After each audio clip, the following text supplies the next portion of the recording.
Hello, my crafty friends. I hope you're having a fabulous day. Welcome to day 11 of the 12 Days of Christmas series. This is hosted by Rosa Kelly Scrapbooking and her crafty BFFs, Michelle Randolph from Shabby Chic Chick, Debbie Adams from Creative Life, and yours truly, Robyn Pitts with Sir Chauncey Rocco Creative Designs. I can't believe we're at the end of the series. I've had so much fun crafting with you. As a reminder, the giveaway will close on Thursday, December 17th, and we will announce our winners on Saturday, December 19th. In order to participate, you must watch and leave a comment to all of the videos on each of the 4 channels throughout the 12 days. If you have missed any of the videos, I have included a link to the entire series in the description box below. You also must be a visible subscriber to each of the 4 channels. We will be selecting the winners randomly from any of the days, so it could be the first day, the 12th day, or the 4th day. So you want to make sure that you watch all of the videos and leave a comment. For my project today, I've created these elegant star boxes. Although the star box is perfect for Christmas, it also can be used anytime throughout the year, especially for 4th of July. To create these boxes, I used a digital file by MYSCRAPCHICK called the Star Box Trio, and included in the file is a large, a small, and a medium box. The paper collection that I used is called Shimmer Noel. This is by Recollections, and I purchased this a few years ago. I really wanted this project to feature wonderful silver and gold metallics. I love the versatility of each of these boxes. As you can see, each of these boxes can be displayed together or individually. I've tried to add colors that all complement one another, so if you are displaying this as a home decor piece, that looks very lovely. These are also wonderful gift boxes. Let's start with the smallest one. This one has a height of 2.5 inches. This is my favorite. I've included this mauve color with the gray and white, and on top I've created this poinsettia using my Sizzix, which is a steel rule die. I've shown you that in several of the videos. I've embellished that with this rhinestone pearl. On the side I have these silver sprays. I've got this snowflake here on the bottom with a large pearl. We have these gold sprays and white roses woven throughout. Here's more of the silver foliage. This is such a beautiful presentation. You've got more of the roses here on the side. And then I've outlined the box with this silver rhinestone trim. So inside, you've got a nice deep box, and it's pretty spacious. So that is the first box. Let's take a look at the medium box. I really love the way this turned out. Here we have a light white and gray top contrasted by a darker gray, and you have these silver foil reindeers and white snowflakes. I did line the box on the bottom and the top with this beautiful rhinestone trim. And then on top you have this beautiful star, which is in silver glitter. In the center it has this large crystal, and on the side I have flanked it with these silver and pearl beads, white roses. We have some of the winter greens here, and we have more of the winter greens here, more silver foliage and beads, and the white roses. This is a nice steep size. And I did reinforce this box by adding in an additional liner. This is the tallest box. This measures 8 inches, and I have contrasted the paper with this diamond design as well as the gold and silver holiday ornaments. I've included rhinestone along the sides of the star. The lid is also lined with more rhinestones, just like the other boxes. And on the top, I have created several layers of poinsettias. We have a large poinsettia here, which has this glitter gold, as well as this gray paper in the back, which has gold flecks in it. I embellish the center with a rhinestone pearl. We have a smaller poinsettia here, also with the glittered gold. And I have white roses and berries spread throughout. And we also have the silver foliage and winter greens. In the back, I added in this little silver ornament, which is a drum. Let me give you a look inside.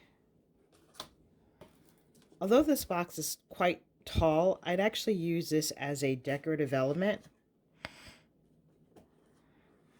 These star boxes are really easy to make, and as you can see, they make a beautiful home decor piece as a trio or on their own individually.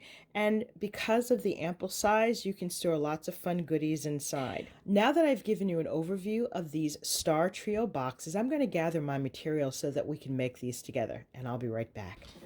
I have gathered the materials to make our star box trio. I am using a digital file by MYSCRAPCHICK, and you receive a large, medium, and small star. The paper collection that I'm using is an older collection by Recollections. It's called Shimmer Noel. I decided for this project to do a lot of the metallics. The box that we are going to assemble is the medium box. This is what the smaller star box looks like. Now, I've just added in some rhinestone trim, but I still have to decorate this.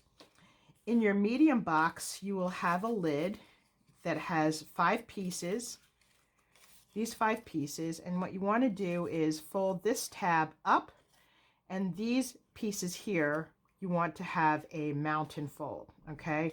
And these are the tabs that will glue to the star. So you're going to have 5 pieces. You're going to have 2 stars. 1 star is the inner liner, which will go to the top, and then the other star, which is slightly larger, will be glued on the outside of the box. You'll also have some additional embellishment layers. I've cut one out in a silver foil and this decorative print here. For the bottom of the star box, you will have 5 pieces that look like this. These are the same pieces as the lid, they're just longer, and you're going to fold this flap up.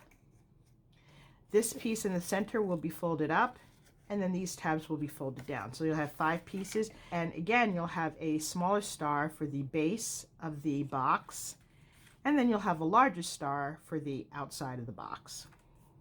We're going to work on the base of the box first. So I'm going to put these items aside. I've assembled the pieces for the base of the box. We're going to grab this piece and this piece. And what you want to do is simply glue this tab to its neighbor, just like so, right up to the score lines. Okay? And you're going to do that for each of the 5 pieces. So let's glue one piece together for now. So we're just going to glue this right up to the score line, and you want to make sure these are aligned on the bottom, and your piece is assembled. So go ahead and glue each of these 5 pieces together. Once we do that, we'll be back to assemble the base of the box. We have all of the pieces glued together. Let's turn this around, and we're going to close the box. Okay, and this piece is going to go just like so.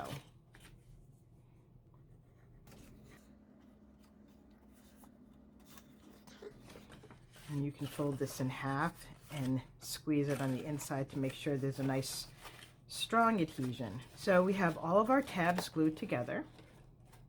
Now what we're going to do is turn the box over and make sure the tabs are folded in.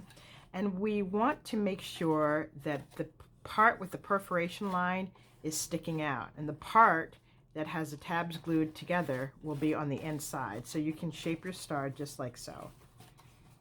Okay, this is the way the star will be shaped. All right, what you want to do is grab your inner liner and this is going to be glued right inside. But before that, let's add some glue to these tabs here. This part is a little messy, and you may need to stand when you attach the star.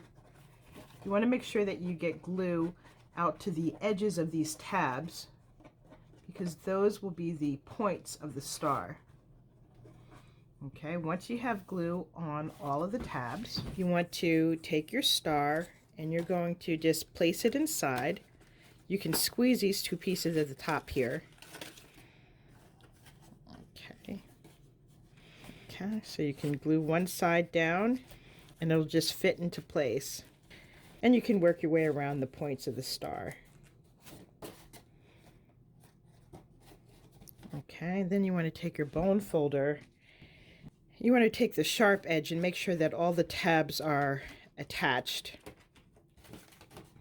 Then we're going to turn this over. If there are any tabs that are not glued down, you can simply add in more glue to the bottom. Okay, now we're going to take our larger star and then we're going to glue that right on top in place. Now that we have our liner glued on top, we can turn this over. And again, use your bone folder to burnish.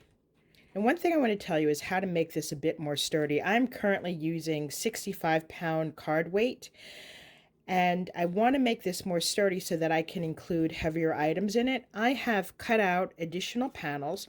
These are the same side panels for the star, and I've cut off the tabs on the bottom and on the side. Now what you can do is simply glue these tabs in just like so for each of the stars. Now you may need to trim the sides down slightly and just a smidge off the bottom, but you can glue these in. This is an 80-pound weight cardstock, and I'm just going to glue it on the inside of the box just like so. Okay, and I can do that for each point of the star, and that will make the base much more sturdy. Now that we have the base assembled, let's set this aside and work on the lid. These are the panels for the lid, and they're going to be glued exactly the same way we did the base. So let's glue one together, and that's going to be glued right to its neighbor just like so. And we're going to do that for the entire lid. And we're going to glue the liner and the base in just like we did for this star. So I'm not going to repeat that process. You can go ahead and do that, and then we'll be back with the finished box. So our top is now assembled. We can put it on our box, and there is our completed box. So I'm going to decorate these and also make one more star, which is slightly larger, and then I'll be back with the final reveal. These are my completed boxes. I love the way they turned out. I had so much fun decorating them. This is the smaller box. This is the larger box, and I've created layer poinsettias in the gold glitter and silver. And then we have our medium box, which is done all in silver and cream. These would make a lovely addition to any holiday home decor. I can see these displayed on a coffee table or on a fireplace mantle. This concludes my review of my star gift boxes. Hopefully I've inspired you with new and creative ideas. If you like this video, please take a moment to give me a thumbs up, leave a comment, and don't forget to subscribe. Please join me tomorrow for day 12 and the final day of the 12 Days of Christmas series. Thank you so much for watching, and I look forward to seeing you soon. Bye for now. Happy crafting and happy holidays.